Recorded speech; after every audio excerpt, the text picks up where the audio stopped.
Наш эфир продолжит брифинг по паводковой ситуации на территории республики. Предлагаем послушать. Дмитрий Дмитриевич, здравствуйте. Расскажите о паводковой ситуации на сегодняшний момент. Оперативная паводковая обстановка на 20:00 21 мая 2024 года. На реке Лена активная фаза ледохода проходит на территории Кобяйского района. Нижняя кромка в районе населенного пункта Бестях Жиганского района.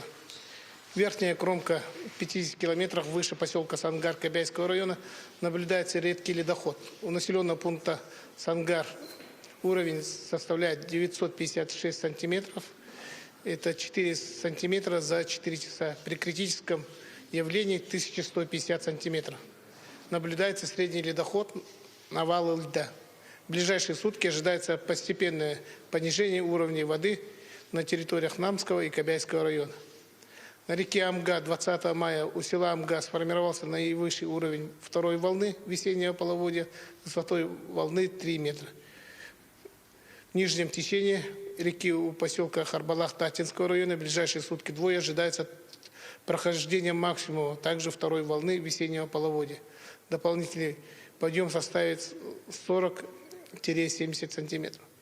На реке Вилюй активная фаза ледохода наблюдается на территории Кобяйского района. Нижняя кромка ледохода вышла в устье. В устьевом участке реки Вилюй у гидропоста Сого-Кая уровень воды за сутки превысил 1,30 сантиметров. Отмечается густой ледоход и выход волны вскрытия реки Вилюй на реке Лена.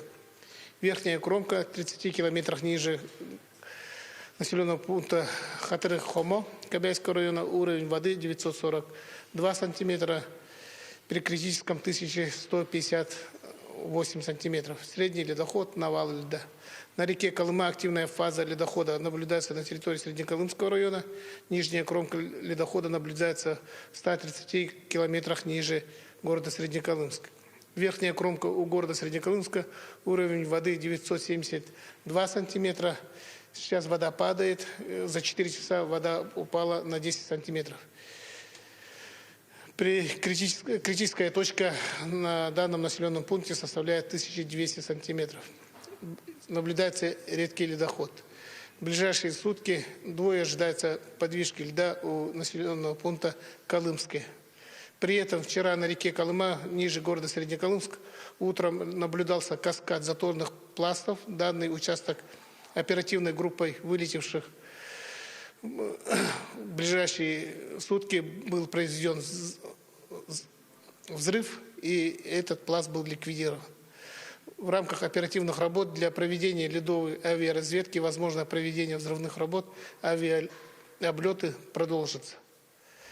В настоящее время на территории Намского района полностью освобождены 6 населенных пунктов. Это Харьялах, Фрунзе, Дейсы, Никольский, Апаны. В 9 пунктах временного размещения в Намском районе размещены 465 человек, отселены от родственников 988 человек. Также выехали в другие населенные пункты 659 человек.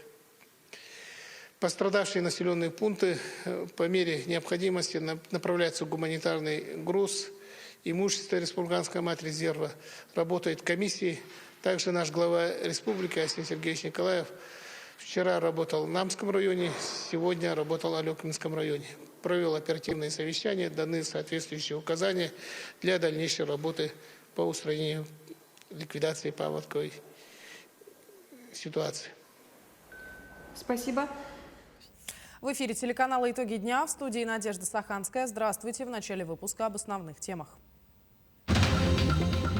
Активная фаза ледохода проходит по территориям 2 районов. За сутки он продвинулся на 130 километров.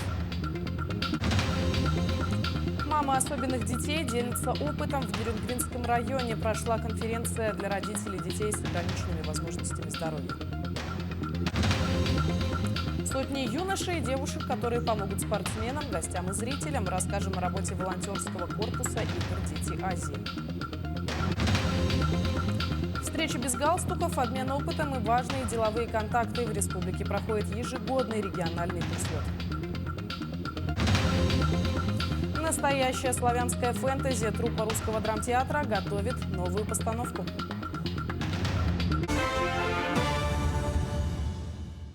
Активная фаза ледохода на реке Лени проходит по территориям Кобяйского и Намского районов. Протяженность составляет 339 километров. За сутки он продвинулся на 130 километров.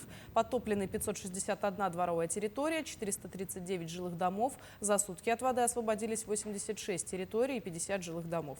Работают 4 оперативные группы МЧС России. Глава Якутии встретился с членами Общественной палаты республики 5-го состава. Айсен Николаев поздравил общественников с избранием в новый состав, а Станислава Иванова с избранием председателем палаты. Глава региона отметил плодотворную работу прошлого созыва в достаточно сложные времена, в том числе в пандемийное время.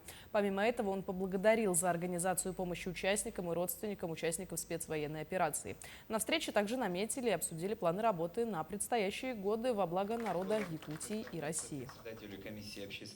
Сегодня состоялись выборы председателя Общественной палаты, 5 заместителей и председателей 14 комиссий, которые по тем или иным направлениям сфер жизни нашей будут работать для того, чтобы создавать условия для решения проблемных вопросов, которые будут возникать у населения, и устанавливать связь между населением и государственными органами. Центр «Мои документы» по Якутии объявил старт приема заявлений на меры поддержки пострадавшим от паводка. Для получения выплат необходимо подать заявление до 19 июня включительно. За мерами поддержки могут обратиться жители Алекминского и Намского районов, в которых в результате ЧС нарушены условия жизнедеятельности, утрачено имущество первой необходимости, а также получен вред здоровью, погибли члены семьи. Заявление можно подать на портале госуслуг и Е-Якутия. Кроме того, документы принимают в мобильных пунктах центра «Мои документы» в Намском районе и в офисах многофункционального центра Якутии, независимо от места нахождения. В Ленске на линию снова вышел дачный автобус. 30-местный ПАС ежедневно в 8 утра отходит от станции и следует по привычному маршруту до дачных садоводств, до конечной остановки с заездом на карьер.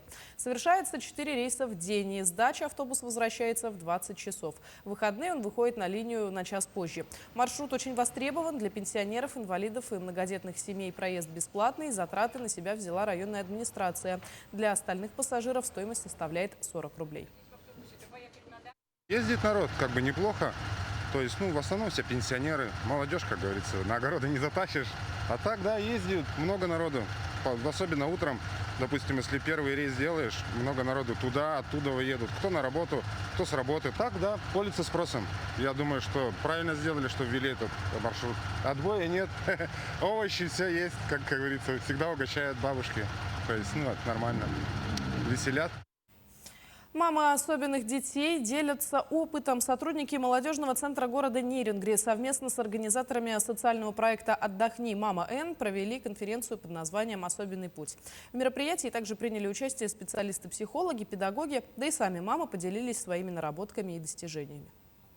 Самое главное в подобных мероприятиях – это не только практическая информационная составляющая, но и эмоциональная поддержка и единство.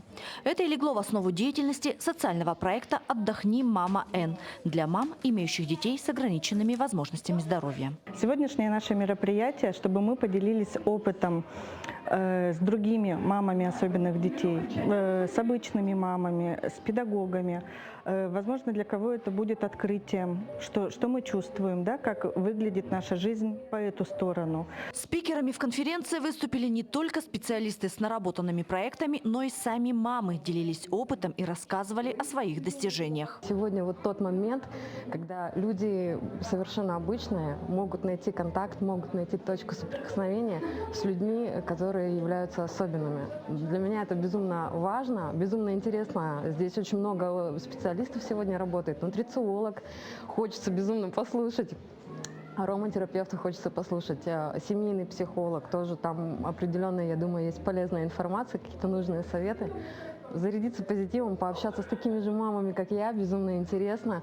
Я думаю, что данное мероприятие будет насыщено максимально полезной информацией, позитивом, улыбками, чем-то добрым. Пока мамы делились опытом и общались со специалистами, дети не скучали. Для них проводились мастер-классы, работала зона для песочной терапии и аквагрима. Ну, я тоже мама особенного ребенка. Я считаю, что очень важно существование этого проекта, этой организации с целью поддерживать друг друга в проживании разных жизненных ситуаций. У проекта существует психологическая поддержка, пространство для общения. Это очень важно для нашего города, чтобы люди по интересам и по трудностям могли объединяться и вместе их как-то решать. Те, кто не смог посетить конференцию, могли принять участие в онлайн-формате. Подобная работа будет продолжена. Присоединиться к социальному проекту может любой имеющий особенного ребенка или желающий оказать помощь или поддержку семьям, которые в ней нуждаются. Ирина Жданова, Вадим Барашков, Нерюнгри. Якутские сборные по скалолазанию готовятся к детям Азии. Тренируются юные спортсмены на скалодроме, построенном специально к играм. Республика выставляет 2 сборные по 3 юношей и столько же девушек. Всего в демонстрационном виде спорта участвует 48 участников из 7 стран и субъектов России. На тренировке побывала и Вероника Таюрская. Член сборной республики Мария Лимарева начала заниматься скалолазанием год назад. Увидев тренировки в своей школе, девушка загорелась идеей покорять скалодромы и спортивные вершины. Марии больше нравится дисциплина трудность, но она старается улучшать навыки и в других видах. Мне больше нравится зеленая и красная, и черная. Черная так. Это на трудность. Скорость у меня пока осваиваю, скорость пока 50 секунд пробежала. Всего на играх будут представлены 3 вида. Помимо трудности и скорости в программу включен боулдеринг. Самой зрелищной дисциплиной скалолазания считается скорость.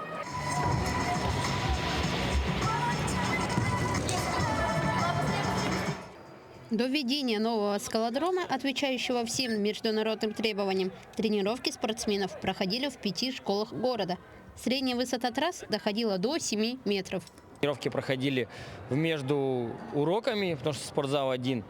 То сегодня мы вышли за пределы и можем тренироваться на нормальном скалодроме, на полноценном. Я надеюсь, что ребята выйдут в финальный раунд и покажут, что да, действительно за 2 месяца на маленьких скалодромах и 2 месяца на большом скалодроме мы можем составлять конкуренцию. Спортсмены готовятся к играм в свободное от учебы время. Несмотря на плотный график, ребята проявляют успехи как за партой, так и на скалодроме. Подготовка идет 2 смены, так как дети пока еще учатся.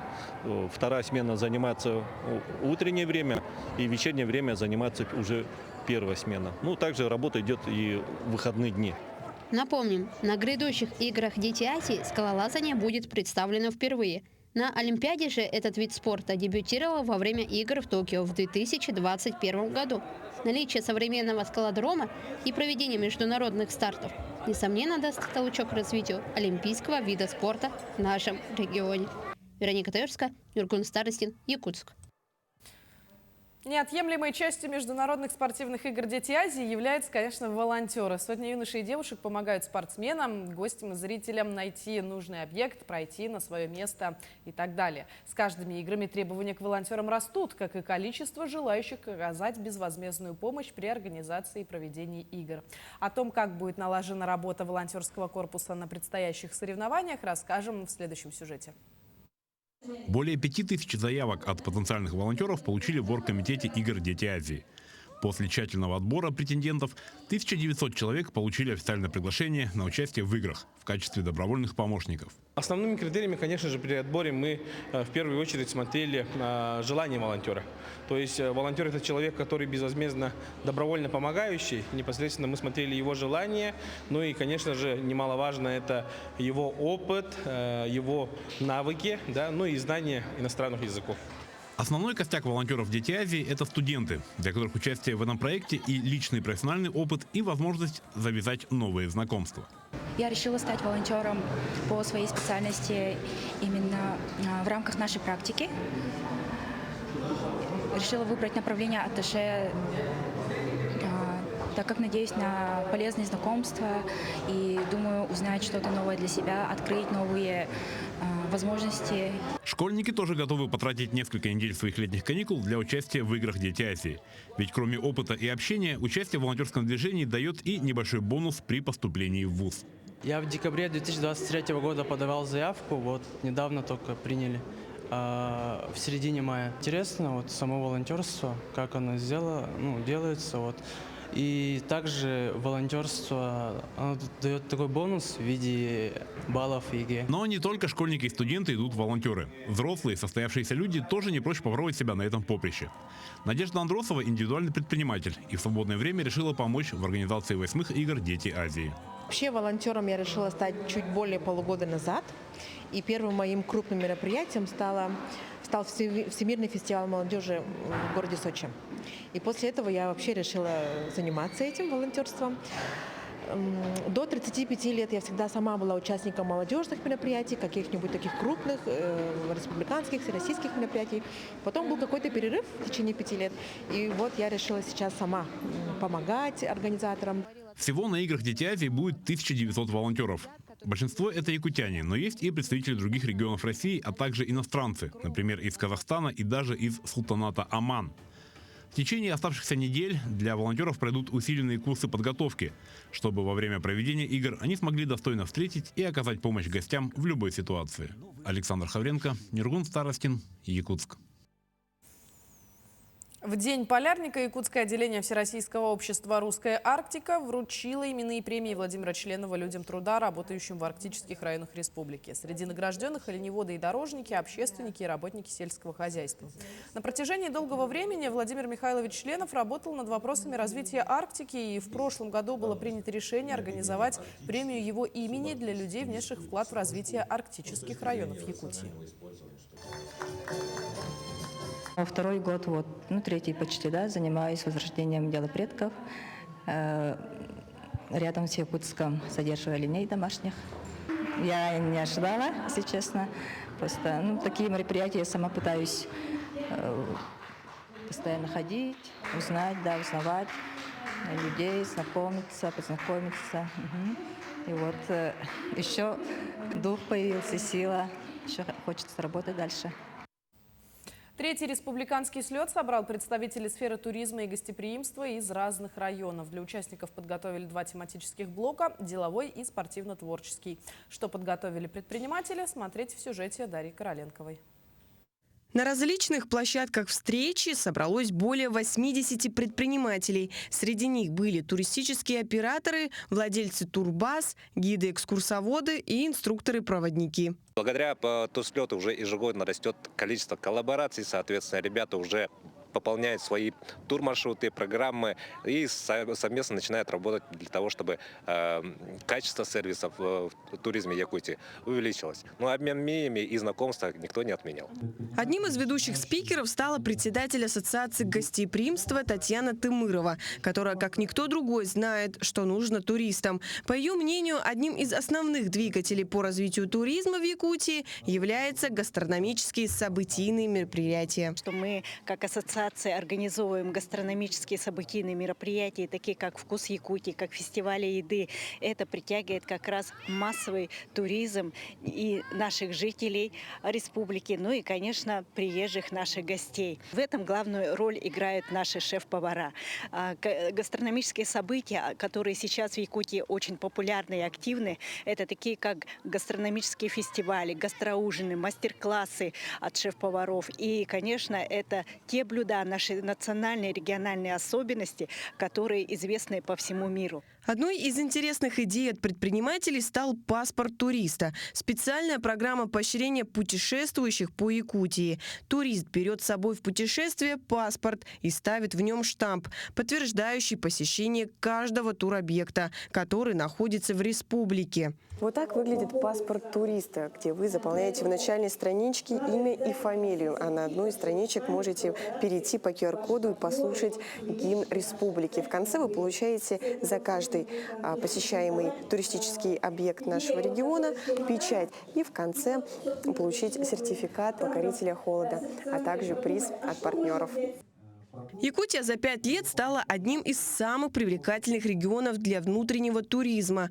Так, в регионе реализуется более 170 крупных туристических продуктов. Услуги местному населению и гостям республики оказывают порядка 30 туроператоров.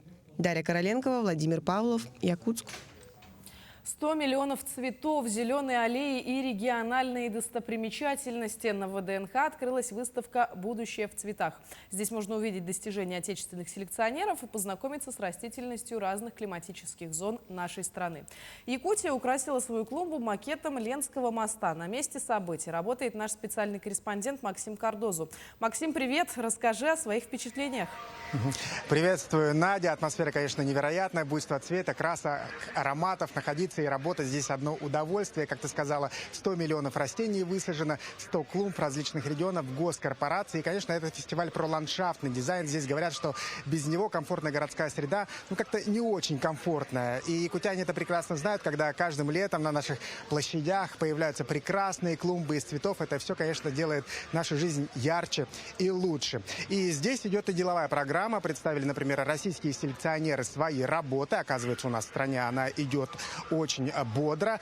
Сотни видов роз, пионов, сирени появляется. И все это наш ответ Западу. Это такое импортозамещение. Это все наше отечественное. И давайте все-таки узнаем, что еще говорят организаторы этого фестиваля. Это прекрасное событие, поэтому ВДНХ хочет участвовать в этом году снова в нашей национальной премии. Сегодняшний фестиваль – это грандиозное событие, которое проходит здесь, на главной выставке страны. Это событие, которое объединяет 89 регионов.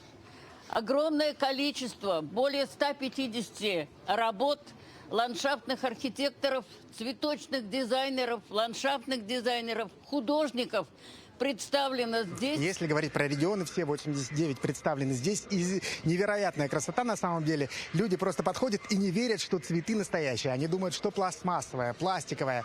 Я вам гарантирую, что все натуральное, сам проверил. Наша якутская клумба одна из самых ярких, на мой взгляд. Больше 600 растений высажено, 20 видов, очень яркие, красивые. Все они растут у нас в республике. Конечно, может быть, хотелось бы увидеть и сардану, но по объективным причинам этого не удалось реализовать, потому что по условиям организаторов цветы должны были распуститься уже в середине мая, а сардана цветет, к сожалению, только в середине июня. Ну и венчает нашу якутскую клумбу, конечно же, макет Ленского будущего моста. Такой наш ответ будущему. Экспозиция называется «Мост будущей Якутии», но это действительно отражает чаяния и мечты наших многих поколений якутян. Сейчас уже проект поддержан со стороны президента Российской Федерации. С 2025 года планируется уже реализация проекта и начало строительства. Но здесь действительно представлена инсталляция нашего моста, разработана якутскими дизайнерами, резидентами квартала труда. Также здесь можно увидеть наши знаменитые ленские столбы, россыпь алмазов, реку Лена. Цветы, правда, не из Якутии, а цветы это все из Московской области, но они наиболее приближены к нашей природе, к якутской. Можно до 8 июля, и посетить фестиваль можно до 8 июля. Если вы будете в Москве, то обязательно сюда загляните на ВДНХ, получите усладу для глаз настоящую и о конкурсе, потому что он идет на сайте ВДНХ. Каждый регион представил одно растение, за которое нужно проголосовать. Якутия представила такой кустик с красными плодами, рябинокизильник Позднякова. Он очень редкий, растет только в долине реки Алдан. Так что заходите на сайт, поддерживайте республику, находите этот кустик, голосуйте и узнаете, что такое рябинокизильник Позднякова. Надя? Спасибо, Максим. Я думаю, что многие поддержат нашу республику. Ну а мы, в свою очередь, будем ждать от тебя дальнейших подробностей. Напомню, с нами на связи из Москвы был мой коллега Максим Кардозу. А мы продолжаем. Там русский дух, там Русью пахнет. Эти и другие строчки из знаменитой поэмы Пушкина «Руслан и Людмила» уже совсем скоро зазвучат со сцены Русского драмтеатра в обновленном формате славянского фэнтези. До премьеры еще несколько недель, но труппа уже сейчас проводит репетиции и готовит реквизит. Театральную завесу тайны приподнял и наш корреспондент Петр Васильев. Вот так, скрупулезно, сантиметр за сантиметром, художники театра создают элементы богатырских доспехов для новой постановки пушкинской поэмы «Руслан и Людмила». Героев здесь великое множество.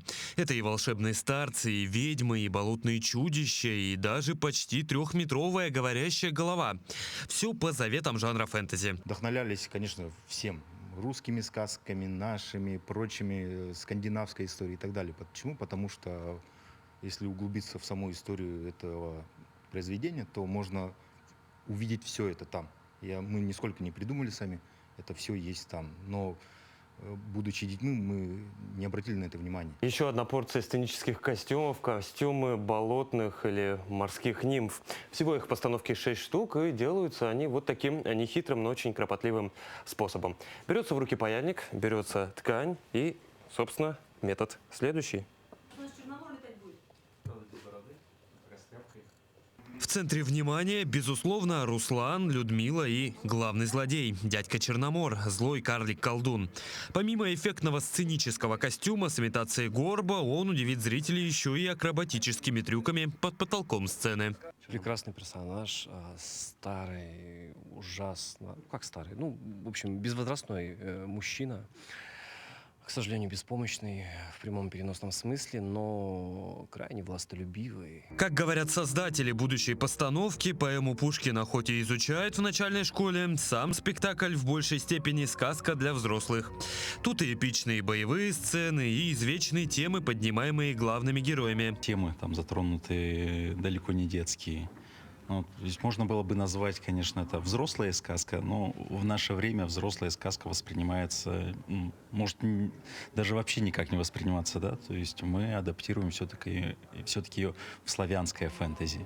Главную премьеру сезона, первый в Якутске спектакль «Фэнтези» представят на суд массового зрителя уже 6 июня, в день рождения Александра Пушкина. Тогда, как и писал сам классик, и оживут дела давно минувших дней, предания старины глубокой. Петр Васильев, Станислав Потапов, Якутск. К этому часу это вся информация. Наши корреспонденты продолжают следить за развитием событий. До встречи в эфире.